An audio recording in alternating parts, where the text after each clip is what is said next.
So I just finished watching this movie called Dangerous Liaisons. Boy. She got this girl by the name of Celene. Her mom passed away. She lives with her dad, who used to be like a director of plays. And she also lives with her cousin Charlotte. Now she's messing with this dude by the name of Patrick, but in the time being, he's in Paris. And they're supposed to be engaged to be married. Now where's she at? She's in Barisa or whatever the name of the town is called. And she ends up meeting this guy, this surfer dude by the name of Tristan. So that's the guy basically in this movie playing up to be the side chick. There you go. They get to talk and he invites her to this little party or that, whatever they're having at the house. Now at this point they're bonding on some type of intellectual level, but at the party it's something totally different. They get there's a bunch of teens just doing a bunch of crazy shit. So then meanwhile at the party she meets some guy named Troy. He's like this gay dude that's a DJ, but she bonds with him real quick. But he had this big party selling weed to niggas too. Then comes this chick by the name of Sophia. Now Sophia's been in movies, she's like some type of Twitter sensation. She got a bunch of followers, all this good stuff. So the thing is, what Tristan forgot to mention is him and Sophia are actually like a internet couple. So the reason that basically slipped his mind is we go to the room and they're like, yeah, they're not really smashing, they're not doing none of that. But they act like a couple so they can get more followers and whatnot. We found out both of these people do like to place bets on things. And Sophie's mad because she lost a car to Tristan one day. Some type of expensive luxury car. So he makes a bet with her. If he can smash Celene, then if he can't smash it, then Sophie gets the beach house. Yeah, they basically make these back and forth bets with each other. So you're thinking to yourself, Celene already has a fiance named Patrick, and on top of that, Christian's the type of dudes making bets. Clearly this fake protagonist ain't shit, right? So all these people end up going to school together. They all decide to do this type of play. They got this one teacher like he's talking like he's begging for street cred. What up, my homies? No cap, you know what I'm saying? Like that type shit. So Celine's feeling some type of way about Tristan at this point. But then he stops this dude from picking on his handicapped kid. And then she changes her mind about going to the movies with him. But really it was all a front. He paid both them niggas off. So Celene and Christian end up going to the movies, but she ends up bringing her cousin Charlotte along. They try to make a date out of it anyway. Tristan tries to kiss her and then she gets mad and dips off. Christian sitting in the movie theater looking stupid. Meanwhile, Charlotte's still in there watching the movie. So then here comes another bet that confused the hell out of me. But first, Sophie and Tristan had to confront Troy for a second. They needed Troy to put a device on Celine's phone, and they basically blackmailed him saying if you don't do this, we're going to expose the fact you be selling weed to minors.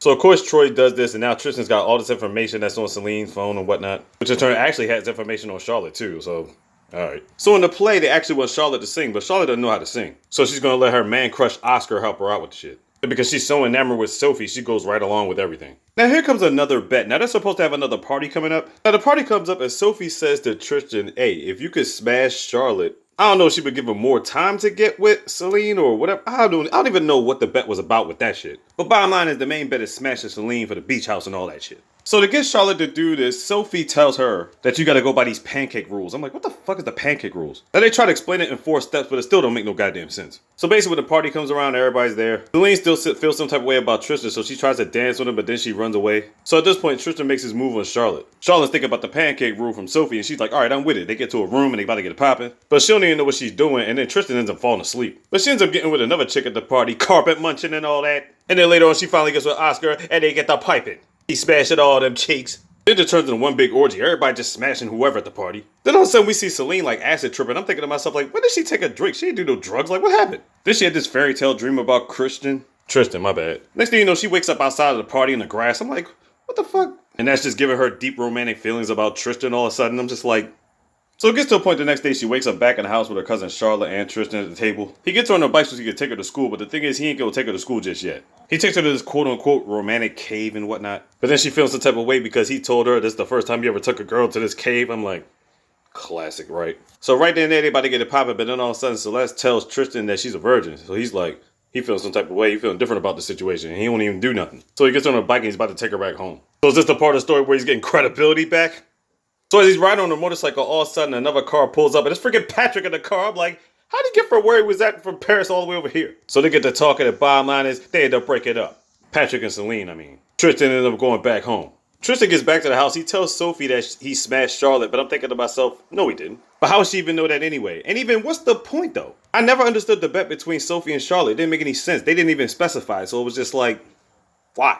Well, anyway. Charlotte's basically smashing this one chick and Oscar at the same time going back and forth, and they don't know about it, so it's like, okay. Tristan and Celene keep having these awkward moments in the hallway and shit. But all these people still gotta see each other because they're all still doing the play. Which somehow Celene invited her dad to do for the play and whatnot. The dad didn't want to do it because it made her think about her mom, but she coerced him into doing it. So basically, Celene ends up chilling with Tristan because she's got no choice. They got to do stuff for the play. She ends up going to this little fort that he built in the middle of the sand. It's a nice sized fort.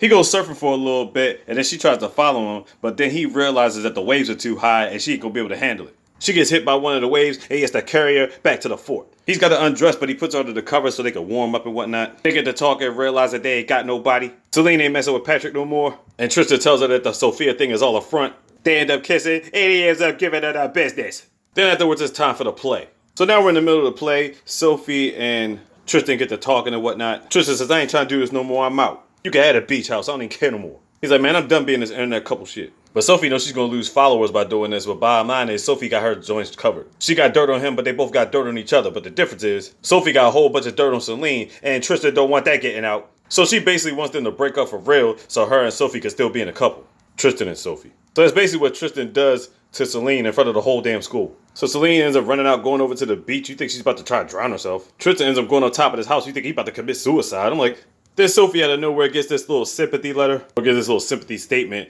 And then it shows a video of Tristan smashing Celene, giving her the business. So Sophie thinks she's got the fans of the palm of her hands, but then another video comes out, and it shows Tristan and Sophie arguing. And she's yelling at Tristan, talking about, I don't care nothing about the fans, I'm only doing this just because my last movie flopped and all this other stuff. And so the fans turn on her once again.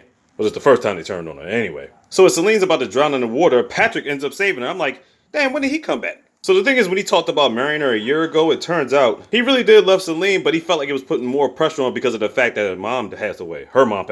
And she actually kind of put more pressure on him to do it. So it was just like, wow. So then Tristan's doing this FaceTime message about love. Celene then responded to another FaceTime message, and she ends up meeting him up at the tower. And they end up kissing, and that's how the movie ends. And on top of that, they end up getting married a couple weeks later. So Christian and Celene got married. Sophie got done deal with the following. Charlotte and her teacher hugged it out because we found out that the teacher is actually Charlotte's dad. Bottom line, I was trying to figure out why it was called Dangerous Liaisons. It's just dangerous because of everything. I mean, it added up towards the end. That was actually the name of the play. And the two protagonists actually started doing some dangerous shit towards the last 20 minutes of the movie, but I don't know. It was something. I'll say that. You still want to check it out? It's on Netflix.